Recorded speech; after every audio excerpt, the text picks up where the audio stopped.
Welcome back to the Stache Club Wrestling Podcast. We are officially post you know how they do like AD and like before Jesus, before Christ, like BC and BC and all AD. that. Yeah. So we are AD. Right now we are AMB after my GM Bros. You know what I mean? You guys get it. You guys get it. Welcome to the podcast. Hell of an intro. Thank God that's not a sponsor on today's episode, huh? They would hate that. This episode is brought to you by season 2 of My GM Bros. If you missed it, it's out on the channel. It premiered yesterday. We are doing WWE 2K24. We did the draft and week 1 in last week's episode, and then I think it's gonna be every Wednesday. I think is what we just decided. So Hell yeah! Every Wednesday, new episode of My GM Bros. Different series. You know, the quizzes are still gonna be here, but it's gonna be a little more special of occasion. Yeah, we're toning it down a little bit. Exactly, toning it down a series. tiny bit. We just filmed some hot takes. We're gonna do that. Hell yeah! And you know what? Please watch them. Please, please. Guys. Oh, we work so hard for this My GM Bros series. Please. We would love it if you guys could check it out. And we film ahead as well, so keep in mind. Yeah, we're all the way up to Hell in a Cell. Yeah, already. The next batch of videos, like you guys are gonna be in the comments being like, you should be doing this. You fucked this up. I know I fucked things up a lot already. We're not gonna be able to fix those things for a few weeks, so just bear with us there, but we will be reading the comments. We are learning. Wow, almost or a little over a full year, because the season finale of last year's we ended on June 26th. Oh wow, it feels like longer, to be honest. It does feel like longer, which I guess it is over back a year, back in the day we'd sit in your room on your computer. It got so hot in there with a controller that didn't fucking work. Yeah, we got a whole new setup now. We're in the living room, big TV, working controller, and an AC. Yeah, we are. So big upgrades. We are set. Big upgrades. But all right. What went on this week? What went on? Pretty regular week. Some Nothing wrestling. Crazy. Some wrestling. I guess we'll start with a first bit of it's like news, but it's not news. Penta has shut down WWE rumors. So I don't know if you saw any of that. I'm hearing a lot of he's shutting it down because him and Ray Phoenix's contract situations are a bit different. Where More he could leave now, but Ray Phoenix has a little bit of time left, so they're trying to leave together. So he's shutting things down, so it's not a bad look for Ray Phoenix. But I still do believe that it is a. It's probably also a thing of he wants to try to keep it a surprise. Yeah, keep it a surprise. I listen. I'm not an insider. I'm not a reporter. I'm not friends with either of these men, but I have a good feeling that they will be WWE bound. I think at so too. Some point. I just think it's kind of like he's trying to protect his brother, not making him look bad. And they're just, however long it takes, I think it will happen. I see this. This tweet says Tony Khan to Penta. Wait. You're staying with us? Penta. I forgot to tell you. Yeah. Allah! That's great. I'm with you. I think they're just trying to cover it up, keeping it more of a surprise, and they're trying not to be any bad blood, not trying to burn any bridges or anything like that. So, especially if he's still under contract with AEW, it's in his best interest to be like, I'm an AEW wrestler. You know? Yeah. God forbid, business gets involved, something legally could happen, whatever. Because he did say, though, he said, no more gossip. My present is AEW. His present. Yeah. Which is true. Yeah, it's true. You can't argue with the man there. Could not be his future, though. Yeah, definitely doesn't deter me away from the fact that I'll probably be seeing them on WWE television in the next few months. Please stop posting fake news. My present is AEW. Yeah, I don't know. All right, Penta. We'll see you on the Red Brand. We'll see you on Netflix in a few months. Yeah, we'll see you at the Rumble. Yeah, it's that. We talked about last week, but I'm curious when their contracts are up or when his contract is up. I feel like I look this up all the time, and it's not not really public sometime knowledge. by the end of 2024. Yeah, right? Fall 2024 contract. It's not. Yeah, it's gonna be so long. Oh, September. Okay, end of September. So my guess would be maybe what is this? My guess would be maybe Penta's at the end of August. Right. Cultaholic report: Lucha Bros not wanting to do business on the way out of AEW. What does that mean? They don't want to put anyone over or anything like that. Lucha Bros exit from All Elite Wrestling could be set to become a messy affair. Reports in recent days have noted the expectation is Penta and Ray will be leaving AEW. The contract's expiring. I've claimed close to them. Talks blah blah blah. My present is AEW. My present is AEW. I love that. Multiple sources. Fightful Select has since reported, however, that multiple sources in AEW today believe Penta pushing back on the report so his brother will be able to leave AEW without contractual hurdles. There you go. Fightful also noted that Penta was the talent telling those close to him that he was already in talks with WWE and that he would be in Orlando this week. Several within AEW, quote, suspect something like this had happened, unquote. But they're still shocked to see it actually be published, blah, blah, blah. It's going to be crazy when they show up in WWE. It's really going to be like AEW hardcore original guys. That's going to be the first time. I mean, Cody was there from the beginning, but he was a WWE guy. Yeah, it's going to be so first. It's different. Yeah, it's going to be like first AEW born, you know? And then another rumor, I think this was within the last week, since the last time we filmed, Ricky Starks. I've been seeing that But that's for 3 years. That's kind of been like, at this point, it's like, all right, well, when's his contract actually going to expire? Right. Like, once that happens, like, we can start to theorize about that. But yeah, I could see. I mean, yeah. he has WWE written all over him. I mean, he's buddies with Cody. Yeah, and, exactly. You know, I think they just also posted, Jade. Him and Jade are best friends too. I think that's what I was gonna say. I think within the past week, which not that this means much, but Jade posted a Instagram story of Ricky Starks in the Nightmare Factory. Okay. So yeah, I think he had a tweet. It was like MJF or something like that for a promo or something like that. Oh, he was like, people are talking about me because of whatever, blah, blah, blah. He goes, I think they're talking about you because of the Britt Baker situation or something. Like, literally just flat out said it. And people are like, yeah, this guy's gone. He doesn't give a shit at this point. Trying to see AEW stuff, blah, blah. All right, we'll get to it when we get to it. Actually, frick it. We'll jump to AEW. I admittedly missed a lot of AEW. I didn't get a chance to catch up on the early stuff of the show before our show, but I did, and like you said to me before the show, I did see the main event. Yes, me too. I saw before the main event. What did I see? I saw. I know this sucks. Like, I saw this bits and pieces. We'll start here. Bucks and the Acclaimed. Yep. Had a match. Ended up how it ended up. But on Collision, we're getting the Acclaimed versus FTR. Okay. To be the number one contenders for the tag titles. Like that. I could see, and I imagine it'd be for All In. I'd imagine let's just run FTR and Bucks again. Yeah, they could do a triple threat match. That's what I would prefer. Which would be pretty fire. Do like a ladder match or something like that, maybe. I don't know why they're just not. I mean, like, unless they do something fucky, I don't know. Right. But that's what I would like. Hope. The Acclaimed are, they coming out of that blood and guts match. I think now we're at a point where like you can kind of present them and like the crazy match types, like the ladder match and stuff. I think they could put on a solid showing there. I think it would just be more exciting too. Yeah. I mean, let's look at the All-In card. It's coming up because we have our predictions. That has to be next week, right? Next week. Yeah. Yes. All In 2024. It's loading up to be a crazy show. Yeah, I'm excited for it. And it's also one of the shows that's going to be on a little early for us, I think. So that's going to be fun. Oh, really? Wow, holy shit. A lot of matches. Oh, I didn't know this was happening. We're getting Statlander and Stokely Hathaway versus Nightingale and Ishii. Okay. Yeah, that must have been announced and mixed tag. I mean, this Tony Storm versus Mariah May. That could be the main event. I'm so excited for that. That could be the main event. MJF versus Will Ospreay for the American Championship. Jack Perry versus Darby for TNT. Mercedes Moné versus Britt Baker. Orange Cassidy versus TBA. Oh, the Casino Gauntlet for a future. Okay. What are this? Trios titles, the Patriarchy versus the Bang Bang Gang. We're getting Jericho versus Hook. Was that made last night? Match. If Hook loses, he can never challenge the FTW Championship.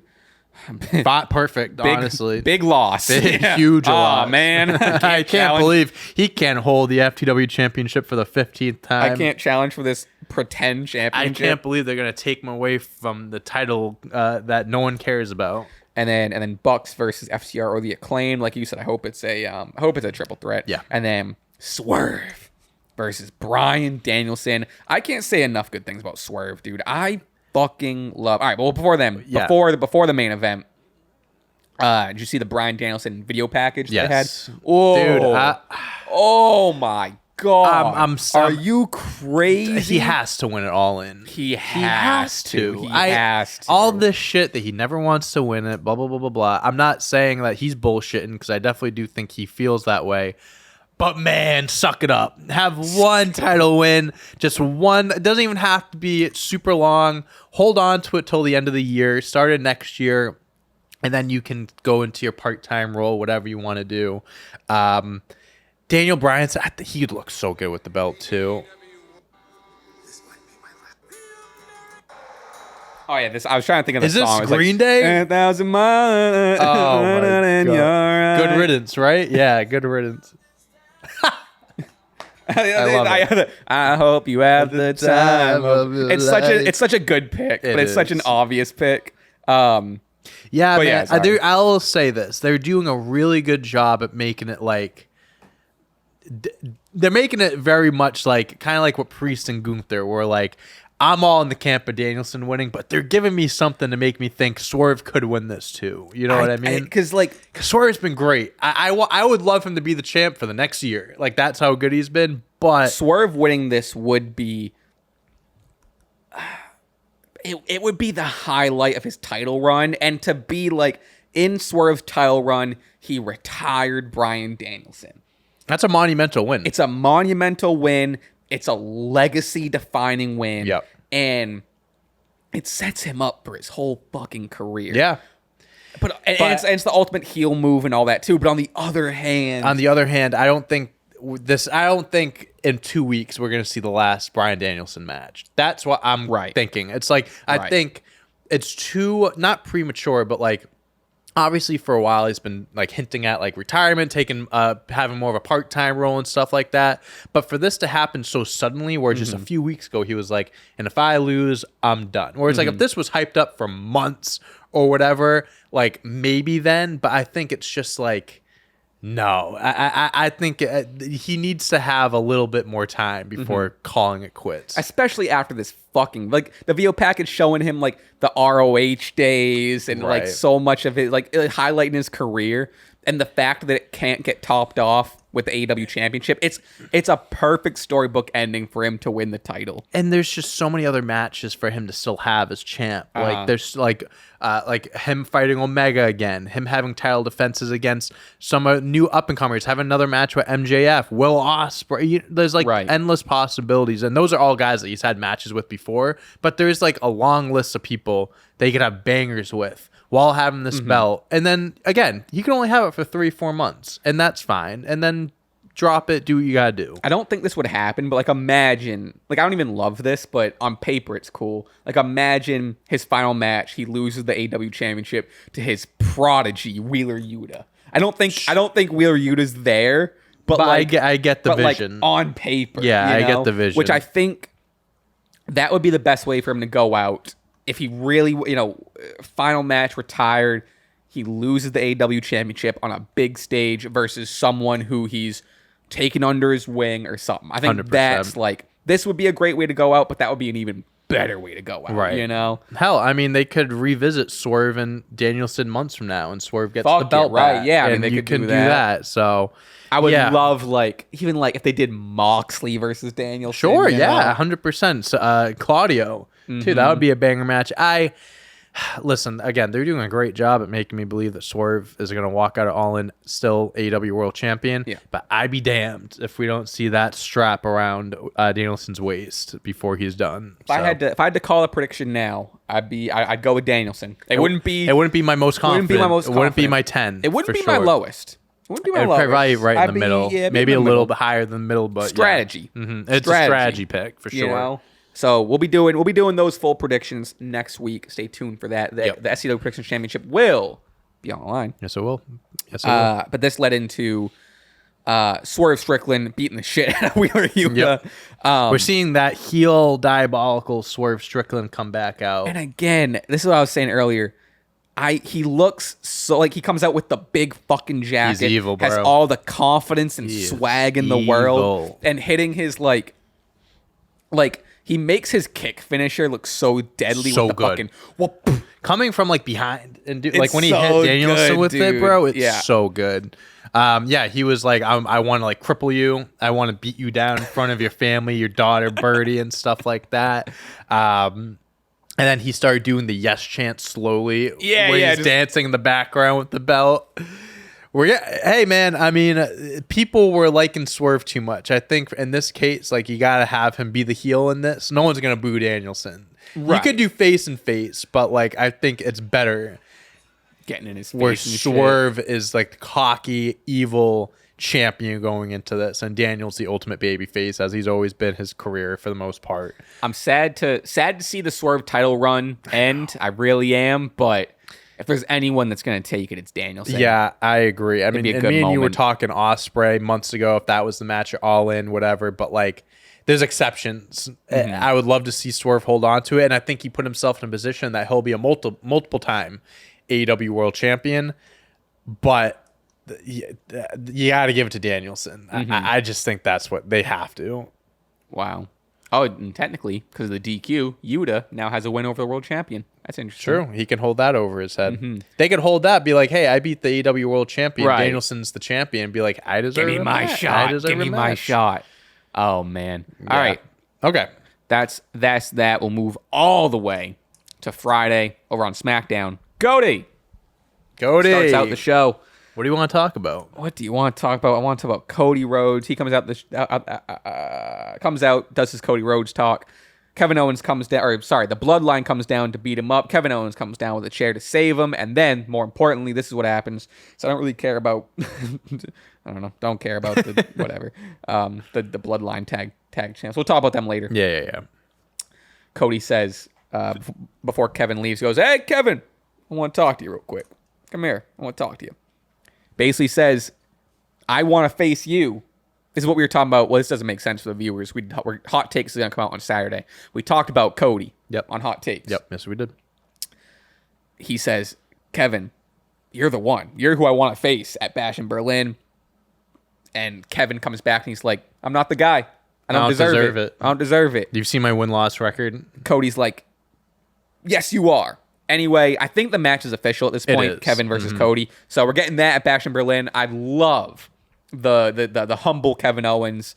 We're building up for his heel turn, but People were very critical of how they went about it and everything like that on Twitter. this segment specifically. Yeah, because it's like as soon as the segment ended, I'm on Twitter and people are like, "That's how they announce a match." Like, where's there's no challenge. It's like Cody's just giving him the match, this and that. And we talked about it in the hot takes, not to spoil anything, but Cody's title reign has been based off of respect and wanting to be a fighting champion. And like Kevin's helped Cody out a lot with the bloodline and giving people the opportunities that deserve it. 100%. That Roman, we spent 3 years of Roman not giving ducking anyone guys opportunities and having matches every few months. Right. Cody's a fighting champ, and I feel like people should be praising that and Right. not shitting on it. So then that happens. Kevin's like, "Nah, I'm good," basically, and then they go backstage. They're talking about Nick Aldis. Cody's trying to get the match approved. Kevin's like, "I'm not, like, I don't want, like, no." Yeah. And then Nick was like, "Well, I was going to talk with Roman about a rematch." And then something flipped in Kevin. He was like, "You're going to give Roman a rematch?" Yeah. Like, rematch clause. He goes, "That hasn't been a thing Yeah, in yeah, years." he did He say goes, that. "Rematch clause. I didn't get a rematch for when I lost to Goldberg back Yeah. in 2017. Nice. He goes, "I deserve it," or whatever. So then it was like, okay, we got him now. So they made the match official. And the people that were jumping the gun saying, like, what's the point of this? The point of this is we're getting the best version of Kevin Owens back, probably. You said they're leading up to the heel turn. I think so. I love Kevin Owens, period. I think he's a great performer, great character, and anything that I think he's a guy that you can give him anything to work with and he'll make it great. Him as a heel is the best version of Kevin Owens. Agreed. In my personal with you. opinion. I like almost have nostalgia for like what year do you have the world title when Triple H gave it to him? 2016. 2015 to 2017. I have like Kevin nostalgia Owens for is that, the fucking best. Like I think he's so good. When like prize fighter Kevin Owens Owens fight, that's the guy that we need to see, because there's also a lot of baby faces on the roster now, especially post SummerSlam. There's been a lot of turns and stuff like that.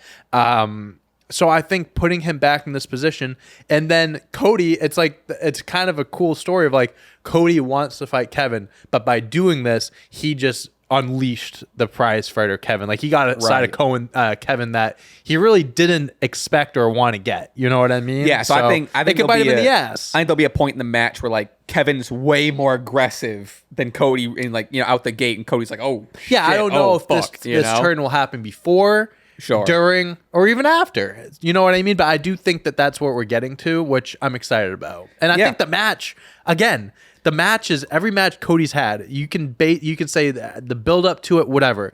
Every match he's had has been really fucking good. Yeah. The worst one was with Solo, and that's because Solo isn't AJ Styles or Logan Paul. Right. But like Kevin Owens and Cody are gonna fucking tear it down. They're gonna put on a banger. Yeah. So I'm excited for it. I am. Yeah, me too. I don't want to repeat. I basically echo your sentiment. Bash in Berlin's looking to be a great show too. Yeah, I'm excited. It's going to be a great show. Brushing over some SmackDown stuff at this, it's a week old. So, DIY defeat Pretty Deadly. Kind of disagree with this decision. IMO. They're gonna face DIY. That is gonna face Street Profits for number one contenders match. I think it's gotta be the Street Profits. DIY just lost the titles. They had their fun little thing, whatever. We didn't really get to talk about it because it was the SummerSlam show that we had. It was after SummerSlam, so I don't think we really got a chance to talk about it. Kind of disappointing that DIY had a short reign. You put it on them. Also, you had them lose in Cleveland, where Johnny Gargano was from, and he got the shit kicked out of him and got pinned. I don't know. It's kind of upsetting that they did all of that, like got built up to win just to lose less than a month later. And I agree. I think at this point, like Street Profits have been out of the picture for a little bit, and it's like, and they're like back. Like the Street Profits now are like the Street Profits we loved 1 or 2 years ago. So they're back. They're two superstars, and I agree with it. Where like under Triple H's creative control, they've really they've gone down, like their stock has gone down a lot. Like they've been kind of buried. And I would love to see them back in that, championship picture where they should be consistently. And a good thing that came out of this match, I'm not upset that DIY won. I'm just happy that Pretty Deadly is back on TV. Why aren't they getting used more? I'd love Pretty Deadly. I think they should get a push, and it would have been cool to see them beat DIY. I'm not upset with the decision, the result of the match. It makes sense. I'm just happy that they're on TV again. We talk about underrated, like, they are character-wise, they're funny. Great. They're also unreal in the ring. They're so talented. I think again, sometimes we brush over the tag division, especially when it's on SmackDown. Just timing wise and relevancy wise. But I think they were talking about Brat Summer 2 weeks ago, and they're always like on top of like whatever the hottest like thing is. I would love to see them get a legit put. I think. And again, we talked about this before. Triple H isn't immune to criticism, like you just said. Like Street Profits under Triple H haven't really been too hot. Pretty Deadly were supposed to be the next big thing, the next big call up from NXT, and they're really getting treated as just a comedy act for the most part. And I don't. They're better than that. They're better than that. So talented, dude. I think the tag team division, just in general, on Raw and SmackDown, they're not on any PLEs. Yeah. Like they never get any telematch. It's all Raw and SmackDown, which like I appreciate too, because it's like you're getting championship matches on weekly shows, which I'm not opposed to, and I do like that they are getting that, but I just don't think. I think post-Mania with splitting the belts and everything, people had high expectations of like the tag team divisions 100%. Are going to be saved. There's going to be 2 divisions on each show, and it just hasn't been. It's just been flat, Yeah. I think we're getting somewhere. Maybe with the new champs, Judgment Day having the belts now, and the Bloodline, and we can get into that in a little bit. But yeah, no, I want to see these tag teams get better opportunities. A title that is looking good though. U.S. title pictures looking like money. New theme song, everything. It's kind of similar, they but just it's like added different. drums. It's like what they did with Roman fine. in a way, where Yeah. it's like the same but different. It seemed like a little bit of a hot discussion online. It's bad, but it's not worse than the one he had before, because the one he had before was bad. Yeah, I didn't like his one before, to be honest. No, with you, now this one just has drums and is a little sped up. And Yeah. it's like it's fine, it's whatever. I think he needs something. I mean, you can say this about a billion people on the roster, and I don't even. It sucks. Remember when theme songs meant something? Yeah, I mean that's the thing. I don't want to days. get into that discussion because that's a whole. We could have a thing. whole podcast about that. Yeah, but it's whatever. He's bragging about his win and blah blah. That leads into Andrade and Santos putting on a banger, and then Carmelo Hayes got involved. A few other people got involved. Point being, U.S. title picture Looking good. is the Workhorse title. We got Andrade, Santos, LA Knight, Carmelo Hayes. Yeah. Are you crazy? crazy? That's a good batch of challengers coming up for LA Knight. Yes, it is. And again, kind of like, Logan Paul only had 2 defenses and stuff like that in his 300-something days as champ. Now, kind of like what Cody and Roman, now that we have a full-time champ, we're going to be seeing a lot more matches, a lot more defenses, a lot more challengers, which I'm excited about. And with the IC title, I love the state of the IC title. With like Sammy had it, and now Braun has it. Great match on Raw. They did. We'll talk about that later. Yeah. But they had a great match. Probably the best of better than the second one. Probably the best of 2 their out of 3. 3 falls will do it. Well, Yeah, for sure. But usually the IC title is the Workhorse title, right?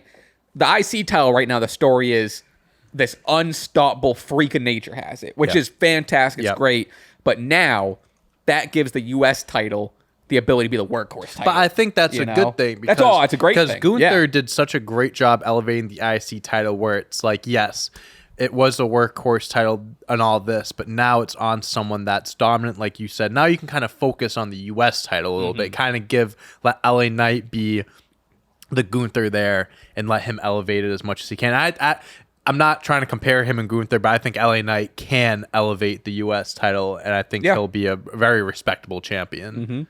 I don't want them to hot potato it, but like all those guys I mentioned, I would love to see them touch it. Sure. And obviously you can't have a title change every week, but like I need Andrade to touch it. I need Santos. I was thinking about that the other day, where like back when like we were kids and we were younger, like late 2000s, early 2010s, like how much they would hot potato belts and stuff. Title got be a new champion. And it's all like the time. I think like how often are we going to be seeing that in this new era? Like world titles, I don't see it happen. Like there was a time when John Cena and Randy Orton were just like literally just going every back other and forth every other pay-per-view. I don't think we'll see anything like that per se with the world titles, but I'm interested to see if the mid-card titles, I mean the tag team titles, DIY showing that there's no safety there. I wonder if we'll ever see something like that again, where it will be kind of like trading like wins here and there, and multiple people get the belt in a short frame of time. I think the closest I think we're looking at now, I think is the U.S. title. So if they're gonna do it, that's the title to do it with. Like I want LA Knight to have a good reign and stuff like that, but I also want the title to mean something. And if it's like LA Knight could lose it, he could also win it back. Just because he loses it doesn't mean he's never going to touch it again. I feel like we don't see that. Like I think that's the thing we saw the most too, is like you said with the Randy Orton John Cena one, is someone lose a title, a month or two would go by, they get it back. Yeah. Then they lose it in 3 months, And it's like I think we don't see that ever. And anymore, I think a big reason too now is because of how stacked the roster is. Like I'm not saying it wasn't back in the day, but back in the day it's like you only had your handful of guys that you could trust to be these champs. Like now we just listed 4 people that can be solid U.S. champions. There's even more people in the segment. Right. Yeah, exactly. So it could really be like you don't have to have these super long reigns. You could have a few guys, get their time and then their shine and all that. Speaking of Reigns, Roman Reigns that's good. Gets called out by Solo Sikoa. He comes down, takes out Tongaloa and whatever. What we got? Keep talking. I guess I'm just more curious what you're doing. Oh, yeah. It's so crazy, dude. Why did he hold it like that? So there's At this point, it's a meme because he fucks everything up. This guy. So there's a there's a question in the Patreon that we're gonna answer. I think someone asked don't answer it now, but someone asked, is he just doing it on purpose? It's gotta be on purpose, you know? You'd think. Oh my god. Yeah, dude. I think he's really selling the eye patch thing. I don't know. Maybe it's like his vision is making him not hold the title correctly or something like that. I Makes don't him not know, put Cody in dude. the corner I don't correctly know. at SummerSlam during the main event. Yeah, I don't know. It's memeable though. People are definitely having a fun time with it. It's silly. I don't know. I'm not even having that great of a time. He with didn't it. have the best rep going into WWE either. I mean, he fucked up his debut. Like he came out late, like pulling out whoever it was. So, yeah, I don't know. It is kind of funny, but at the same time, it also be kind of concerning. Yeah, I don't know. I'm not even. I don't know. I think I'm just over him. Yeah. But Roman takes out. Roman comes out. Tama and Loa, Beat the shit out of them with Yeah, the yeah. steel steps. kicks their ass. Bada bing, bada boom. They're also the tag team champions that I always forget about until Tonga holds it up all weird. Solo escapes. He's got the lei in his hand, and that's how we kind of end SmackDown. Roman beating the shit out of him. Did they lay out Roman at the end? I forget. No, No? Roman stood tall. Okay, Well, they and- tried to, Oh, but- they came back, but right? then they gave him the Loa, whatever the fuck it is. The And lei? the lei. Yeah, lei. Leia? How do you pronounce people it? are a lei. Lei. Like a Lei, People, lei, I mean, lei. people are calling it necklace. That's I more don't know. important. That's the most like that's carries more weight than any championship right now. That lei. Also, Tama Tonga, when he picked it up, he was looking at it. Yeah, for a he little did, bit. And that goes He did, back to mhm. Solo did that a year ago. He picked it up, looked at it for a little bit. Roman's like, "What the fuck are you doing? Give it to me." So we're already kind of planting the seeds there, I guess. You know what I saw on Twitter the other day? I saw it was in some whatever company. It was back when Drew McIntyre was on the Indies. It was in the same ring as a faction. Oh, that was Impact. I know what you're talking about. Oh, it was Impact? Yes. Same. LA Knight, Drew McIntyre, Tama Tonga. Was it Tim or was it Tongaloa? I think it was Tongaloa. Oh, I don't know the. One of I think it was Tongaloa. I don't know. What was their? No, you're group right. It was called? Tongaloa. No, it was Tonga. I don't fucking know, dude. Oh yeah, Tongaloa's bizarre team with Drew McIntyre. Who did and I LA say? Knight. Did I say- You said Tama Tonga. Whatever. It's all the same. What was their team name called? The Rising. The Rising. Yeah. That's Eli Drake, Drew crazy, McIntyre, dude. Tongaloa. That's crazy. Yeah, what a weird batch of guys just put together. Yeah, people are like, are they gonna all three of them are gonna cross paths again? No, that's like the crazy. 3-man band of Impact Wrestling right there. Right. 3MB. 3 years ago, someone said on Reddit, random idea, I would debut LA Knight as Drew McIntyre's charismatic but problematic friend that is a really good wrestler but keeps getting in trouble because he's a loudmouth. These two have been in a stable together before, had great matches, blah, blah. So this is before I have LA a better Knight idea. debuted. Put him in a group where he is the manager for 2 male models, and you name him. What was his name? Something Wasn't it- Dupree. Fuck. What was his name? It wasn't Max. Not Maxine, because that's her. I thought it was like similar. Fuck. Yeah. What Something was it? Dupree. Wait, we got it. Renee Dupree. No. It was Oh, Fuck. come what on. was the name? Come on. This is for the wager. Eli Dupree. L.A. Dupree. Max. I No. have Look it no up. Look it clue, up. It's dude. not coming to me. If I just look him up. Fuck. Yeah, go on Wikipedia. It'll show like all his ring names on the side. Max Dupree. It was Oh, see, Max okay, I wasn't. Dupree. Yeah, okay, I Fuck. knew it was similar. Max and Maxine Dupree. How fucking stupid is that? Damn, he's got a lot of names. Deuce, Dick Rick. That's definitely an indie name. Yeah. Wow. Sean Ripper. Max Dupree. Wow. What a terrible name. Crazy. Yeah. Anywho, Anyway. that's SmackDown. Roman's on top. It's not as whatever. It's not as. We're getting there. We're getting there. We're getting somewhere. Yeah, we're getting there. All right. Over on Raw, Riv Leah Dawn promo. Good way to start the show. Yeah, this was solid. My buddy messaged me and he was like, "Dude, have you been watching Raw? Did you watch Raw?" And I'm like, It's like, yes. I was like, "It's 8:15." He goes, "The opening segment was fire. You got to watch it." I'm like, "Okay, all right." Rhea opens up the show, talks about what happened with Dom and the whole situation. She says, "You stabbed me in the back. This is something you've heard before. It just wasn't deep enough." That's a dick joke. That's a dick joke. Pat McAfee goes, "Jeez." The second she says it, his reaction is like, "It's like, jeez." It's so funny. So I can tell he said that, and like Michael Cole started cracking up. Dom and Liv appear in the crowd. Dom is getting booed louder than ever. We talked about this last week, how he did a double heel turn. Like, he was already a heel. Have another heel turn. And he turned heel, and now he's just double heel. So he's getting booed out the building. She's like holding him, like, "Don't listen to them. Don't listen to them." So he's getting booed so loud that even Rhea tries to help him out and goes like, "Oh, I know we all love to boo him, but I wanna hear him talk. I wanna hear what he has to say," to try to like help him, whatever. Nothing. And that didn't work. He just has to talk through it. Literally. Damien appears behind the two of them, catches Dom. Liv runs away. She's stuck between the two. Rhea ends up chasing Liv away while Priest beats the shit out of Dom through the arena. Great meme. And that leads into Priest defeating Carlito. Mm-hmm. Yeah, with like him standing behind him. He's like looking. It reminded me in a less menacing way, because he was part of the group, like the Kurt Angle shield thing when he like walks behind him. Okay. He's like, different tone for sure. Kurt Angle smiling. Yeah, arms up. But no, this was sick. Yeah. Mm-hmm. It is a very like, it was a very like, he's right behind me, isn't he? But it works. And then they announced mixed tag match at Bash Berlin. Yeah, I mean, hey, that's what I called it. I think that's Fucking good. hype. I think that's great, though, because I think in this case, you can have Damien and Rhea get the upper hand.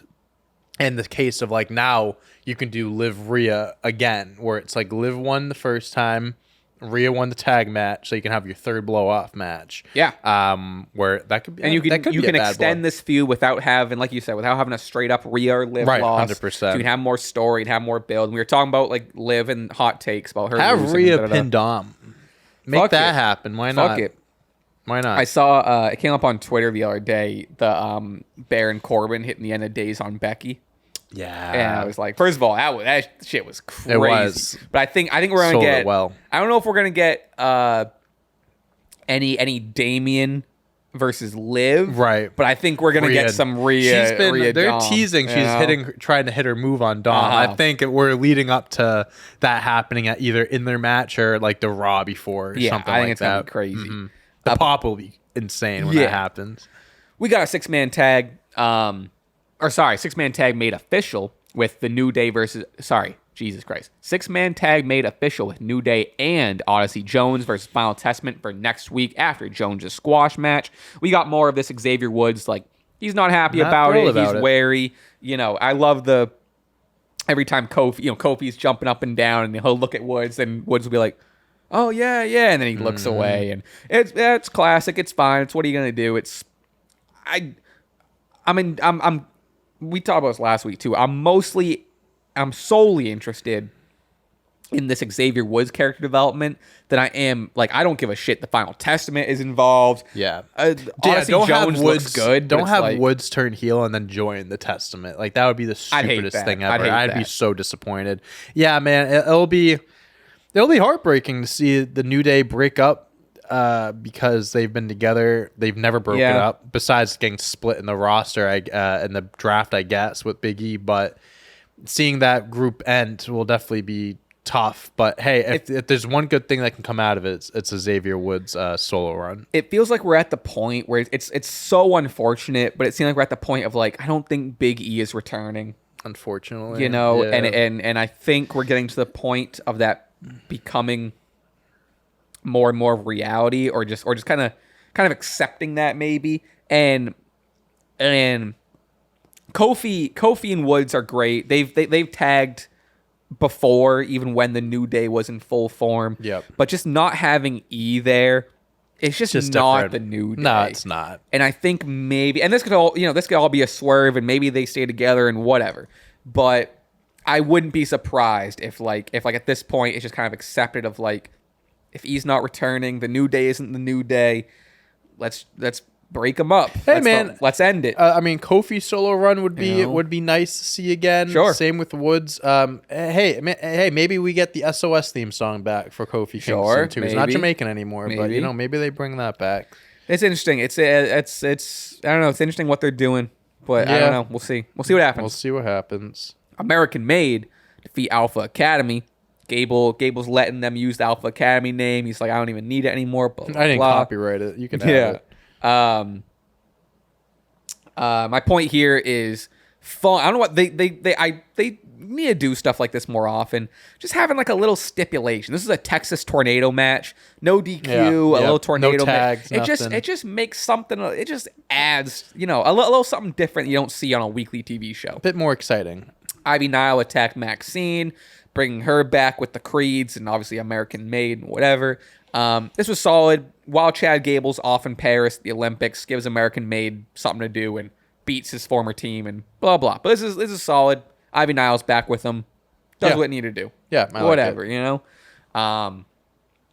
Damage Control versus Baszler and Stark ends in no contest. Doesn't really matter. This whole thing doesn't really matter. What matters is next week, this is led to a tag triple threat match.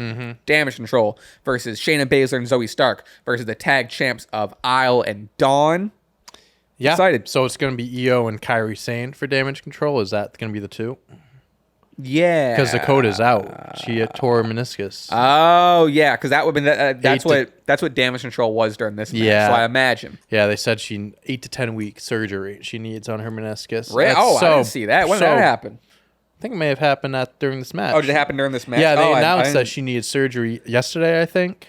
I saw a report of it. Oh, super wow. unfortunate. She can't stay healthy, man. It sucks. Constantly Yeah, that something. sucks. That's why it's like, Damn. it's hard for like, I'm not criticizing by any means, but like someone like her, like getting over and like getting an opportunity for like a championship run or something like that. It's hard to build momentum when you're constantly like, getting hurt and you being sidelined and you have to kind of hit the reset button when they come back and everything. Right.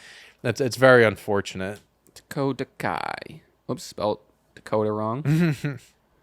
Dakota. I want to see the not that I want to see the injury, but I'm curious. Yeah, I didn't see it itself. But what's this? Is her talking about it on stream? I don't want to. Yeah, I don't know get if sad. I don't that's wanna it. get Yeah. sad. No, they received a lot of sympathy from WWE following her injury, as she is well respected. They're hoping that she'll be back on TV once the build-up for Okay. Survivor Series begins. Okay. Damn, that sucks. Yeah, no, I saw. Yeah, look at their injury history. Wow. August 2024, or we'll start from the bottom. 2019, torn ACL. April 2022, released by WWE. January 2023, minor injury in Royal Rumble. May 2023, torn ACL, out for 9 months. And then just now, August 2024, torn meniscus, ruled out for 8-10 weeks. Jeez, Christ. At least with the torn meniscus, it's really not as We can do 8 to 10 serious. weeks. Clearly, like it's not almost up to a year. But yeah, it's just unfortunate, especially now because Damage Control is kind of like getting back into it. They feel like hot Right, again Damage and Control is everything. back, for so, sure. hopefully like maybe halfway through towards the end, they bring her back on TV. She doesn't have to be kind of like how she was before, Right. when Damage Control was still all together. But yeah, sucks. You hate to see anyone get injured. At least in the meantime, she has a team that can keep carrying her. Maybe they can bring her back like they did kind of at the end of her recovery and just bring her back so she's like on TV a little bit, Yeah, and I mean they still have Io and Kairi. Kairi Sane pinned Liv Morgan on in a dark match after it was her and Braun Strowman, weird, versus Liv and Dom, and Kairi got the win for their team by pinning Liv. Love that. So I don't Wow. know. I don't know if they have some plans for Kairi Sane. Maybe Sure. they'll throw her into Even the just even world title picture. Even just getting the team of Io and Kairi, fucking Yeah, sick. Yeah, I want Kairi You to get know? more screen time and get some wins under her belt too. I feel like Kairi Sane really hasn't been treated as well, or like she hasn't been that successful since being back. Right. Are they going by Sky Pirates? Sky Pirates? That's kinda what fire. Sky Pirates. That's fire. I like that. I'd be fucking hyped. Yeah, I give hope him they a get the run. tag Give him a titles. run. Yeah. Give them the titles. Fuck it. Where are we? Lost my place. Okay, but yeah, so like the match on Raw is what it was. But regardless, I'm excited for the triple threat tag next week. All right, we got Randy and Gunther chatting. Highlight of the show here. This was great. Yeah. One of the I think. There were a few highlights. This was one. This was. We had Braun and Sammy. Yeah, but this was up there for me. This was great. Gunther mentions Randy's father and grandfather, and then they're kind of taking jabs at each other. At this point, Orton gets serious. I think you forgot who you were talking to. He said he didn't. He called his father and his grandfather screw up. So before that, he said something. I don't know if he called Randy a screw up, but he said he was like potential. Potential is what it was. And Randy's like, I made a lot of mistakes, probably more than most, more than anyone in the back. But at the end of the day, I'm a 14-time, soon-to-be 15-time world champion. I think he goes, I got a smoke show of a wife at home, 5 kids. He goes, I think I did pretty well for myself. Him flexing his shit was the coolest thing. Goes, I got a smoke show, hot-ass wife at home. I think I did pretty well for myself. And I'm watching him like, I think you did too, Randy. I think you did well too. But yeah, then he starts, Gunther's like, your grandfather was what was the word I just used? A screw up. Your father was a screw up. And then it was great because Randy just drops the mic and starts looking him up and down. And now Drew comes out. Randy does not take his eyes off of Gunther, which I loved. Yeah. I'm like, he does not He's got his fucking sights set about what Drew's got to say or anything. He's like, I'm focused on Gunther. As soon as Gunther turns around, boom, RKO. I loved that. And Gunther before was like, you're predictable. He goes, I don't think you're unpredictable. I think you are predictable, whatever. So it's very, not that it's predictable, but it's classic Randy in the sense of like, it's very Viper. It's very legend killer where you're not taking your eyes off your opponent. The second you see that opportunity, you strike. And it's like, this whole thing was good. I think this Randy Orton, man, we're getting the best of Randy Orton here. Yeah. I think it seems like we're getting legend killer, like veteran legend killer, Yeah, man. I want him to be he doesn't have to be a heel. I would love for him to go back as a heel, but just be like you're the vet, but bro, you're still that guy. So like have him be that aggressive Randy Orton that like really into the promos, take like what we saw here and stuff like that, fire it up. He's an underrated promo. I'm not gonna say he's like top 5 of all time or nothing. Sure. But like people forget, and people say the same thing about Gunther, but Randy can, especially like as we progressed in his career, he can hold his own on the mic. And he's funny when he wants to be, and he's really, really great. Give Randy a mic and 10 minutes of TV time, and he can do something there. And this has always been said about Randy. It's like if you're looking at like what is the most like if a WWE wrestler was made in a lab, it's Randy Orton. Yeah, sure. Great on the mic, solid in ring. The character, he can do anything. Exactly. He's knows how to read a crowd, knows how to just play it like a match. Like he's just like never like in a rush. He goes at his own pace and stuff. So we're definitely not saying anything new. It's obvious he's one of the greatest, but it's like people, and that's why I liked about this. I think you forgot who you were talking to. Fucking remind him, Randy. Let's fucking go. Also, a report came out. He signed a new 5-year deal at WWE. 5 years. 5 years. How old is he?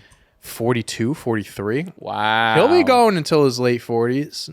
2029 is when it expires. 44. Shit. So yeah, 49. He'll be going until 49. Wow, 50. That's crazy. Hell yeah. Good for him.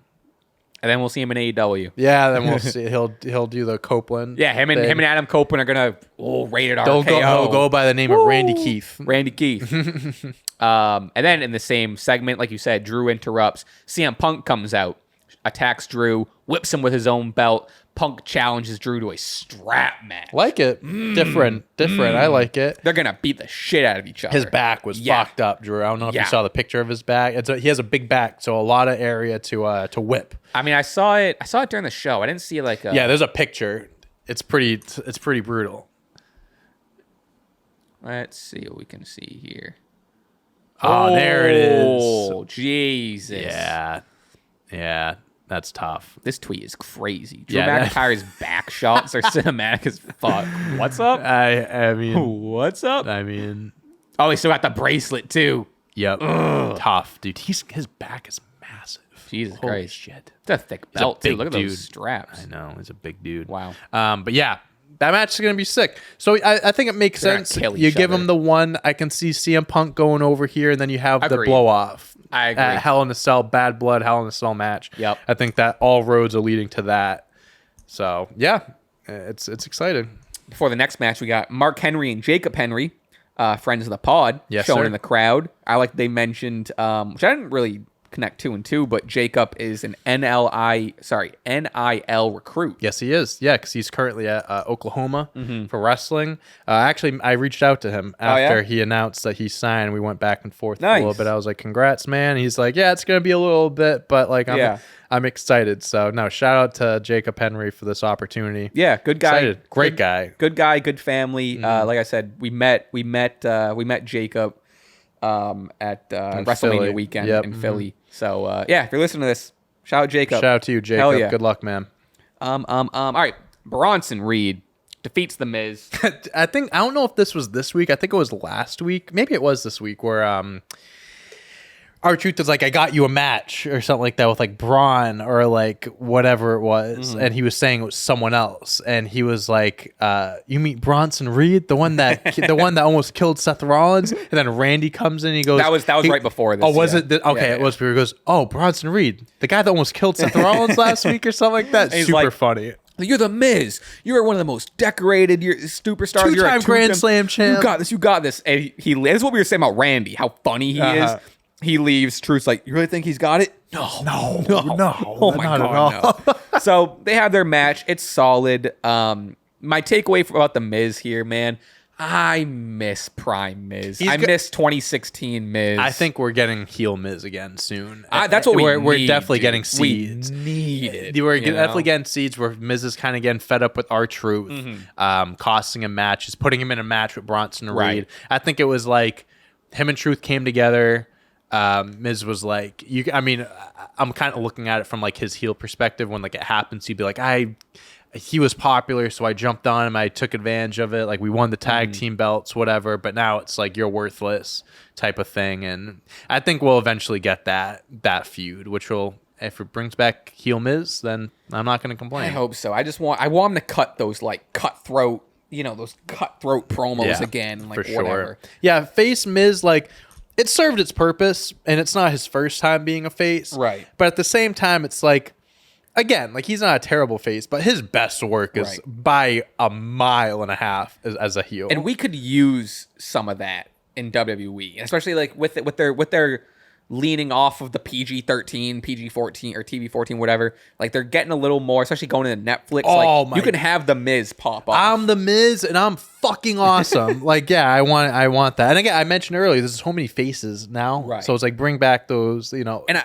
I hate heels. to compare. I hate to say like I want him to be more MJF, because what a lot of MJF is that 2016 Miz turned up to 14. So like the comparison, the comparison's already there.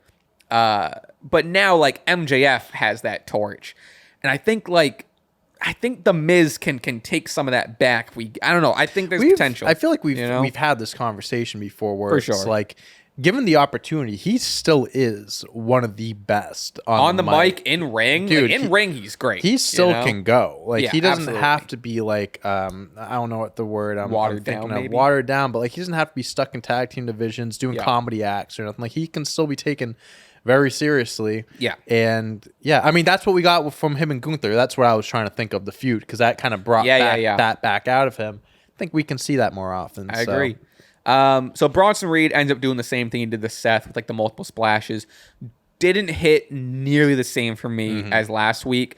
I get it. It's like your thing now. You're gonna destroy people and hit all these splashes and da-da-da. It just last week's felt so special and such a shock and such a whatever that I get why he repeated it this week, but the repetition and like now this is like the second time doing it wasn't as impactful. I think for I me. would have preferred, and hopefully next week, if something like this happens again, he just like does something different, like putting them through an announce table or like whatever, like killing him with the steel steps. Like after like the second or third splash to Miz, it's like, oh, he's doing the same thing. Yeah, they even did he's getting away from security and goes to a different turnbuckle, and it's the same thing. I get it, but I think what he did to Seth was special, and it was like a moment where it's like you don't want to keep repeating that because then it like waters it down. Be like, oh, he just does it to everyone. Exactly. So yeah, I'm still very interested. Don't get me wrong. Oh yeah, big what time. they're doing with Bronson Reed, but they just need to change it up a little bit. Different Bron Breakker retains the Intercontinental. Ever since the International Championship has been a thing, I'm struggling. Bron Breakker retains the Intercontinental Championship against Sami Zayn in a 2 out of 3 falls match. Before the match, Jey Uso hypes up Sami, says like, "Hey, you're gonna get this belt. You come back, we're gonna get the tag titles," which seems like the direction they're going. 100%. Either way, which I think is perfect. Sami in these stamina matches is like his best. Yeah.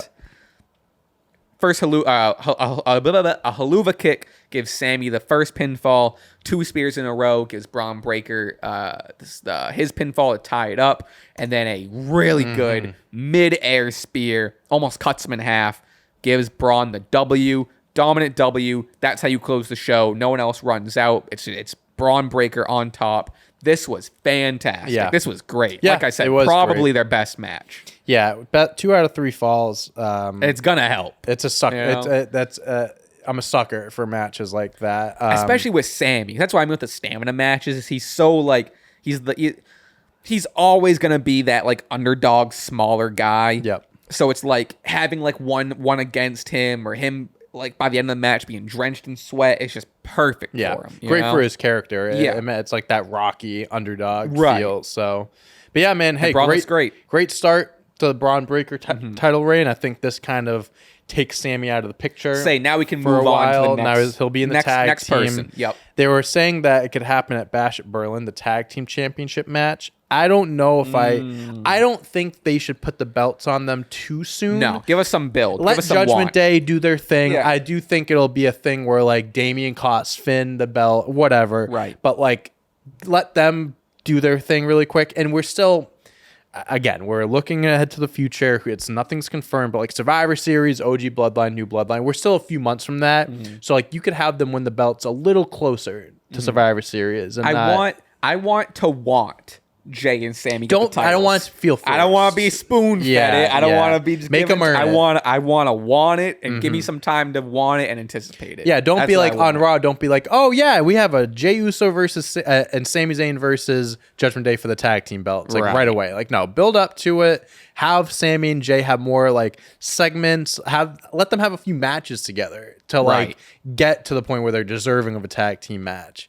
And that's how we can do it. Before we close the show, actually we're pretty bad on plugs this week, but now we're here.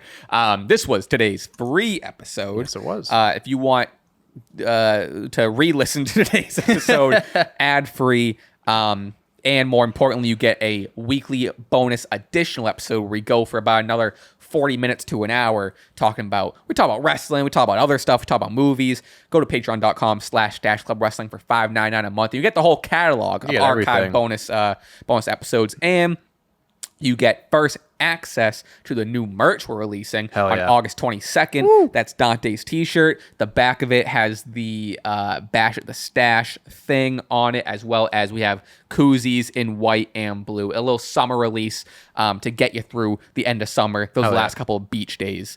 So all that is, and I think the 22nd's a Thursday too. So next podcast we'll start out and they'll be on sale for next podcast and blah, blah, blah.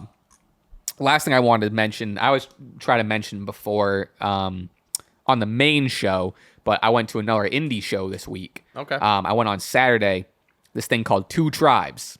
Oh yeah, you were telling me about this. This shit was crazy. Let me just find the poster. So it was at Worcester Palladium.